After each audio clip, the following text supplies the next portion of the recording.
नमस्कार विद्यार्थी मित्रांनो, आज मी तुमच्यासाठी एक स्पेशल ट्रिक घेऊन आलो आहे की ज्याचा वापर करून तुम्ही सबट्रॅक्शन सुद्धा ॲडिशन पद्धतीने सोडवू शकता। तर चला आपण व्हिडिओला सुरुवात करूया। तर सर्वात पहिले विद्यार्थी मित्रांनो, आपल्याला संख्येचे एकूण अंक मोजून घ्यायचे आहेत, 1, 2 आणि 3। त्यानंतर मी इथे 3 स्टेप काढून घेणार आहे, 1, 2 आणि 3। त्यानंतर मला बेस संख्येचे रूपांतर 10 मध्ये करून घ्यायचे आहे।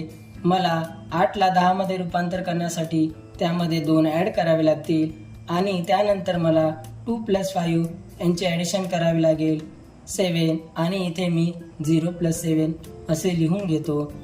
त्यानंतर मला दशकांच्या अंकाकडे जायचे आहे, तो आहे 7। तर 7चे मला 10 मध्ये रूपांतर करायचे आहे, त्यामुळे मी इथे 3 ॲड करणार आहे। त्यानंतर 3ची आणि 2ची मला ॲडिशन करायची आहे, 3 + 2 5। मी इथे 0 + 5 असे लिहून घेतो। त्यानंतर मी शतकांच्या अंकाकडे जाणार आहे, ती संख्या आहे 3।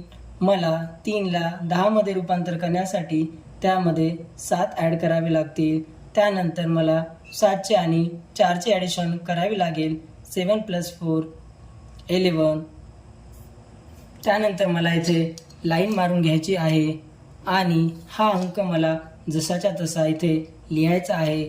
त्यानंतर विद्यार्थी मित्रांनो, मला जी मिडल टर्म आहे त्यामधनं मला 1 वजा करायचा आहे, म्हणजे 5 मधून 1 गेल्याच्या नंतर इथे येईल 4 आणि 1 मधनं 1 गेल्याच्या नंतर इथे येईल 0। तर विद्यार्थी मित्रांनो, आपल्याला आपले आन्सर मिळाले आहे 047। तर चला आपण दुसऱ्या उदाहरणाकडे जाऊ। तर इथे सुद्धा आपल्याला संख्येचे एकूण अंक मोजून घ्यायचे आहेत, 1, 2 आणि 3। त्यानंतर इथे मी 3 स्टेप काढून घेणार आहे, 1, 2 आणि 3। त्यानंतर मला बेस संख्येचे 10 मध्ये रूपांतर करून घ्यायचे आहे। 8चे रूपांतर 10 मध्ये करण्यासाठी मला 2 ॲड करावे लागतील आणि मला 2 + 4 यांचे ॲडिशन करावे लागेल, 2 + 4 6। त्यानंतर मी दशकांच्या संख्येकडे येतो आणि माझी दशकांची संख्या 6 आहे। मला 6चे रूपांतर 10 मध्ये करण्यासाठी इथे 4 ॲड करावे लागतील। मी 4 आणि 1 यांचे ॲडिशन करतो, तर इथे 5 मी लिहितो। त्यानंतर मी शतकांच्या संख्येकडे येईल आणि ती संख्या आहे 5। मला 5चे रूपांतर 10 मध्ये करण्यासाठी इथे 5 ॲड करावे लागतील आणि 5ची आणि 7ची बेरीज करावी लागेल, 5 + 7 12। त्यानंतर विद्यार्थी मित्रांनो, मला इथे एक लाईन मारून घ्यायची आहे आणि एककांचा अंक जसाच्या तसा इथे लिहायचा आहे आणि जसे मी सांगितल्याप्रमाणे आपल्याला मिडल टर्ममधनं -1 करावा लागेल।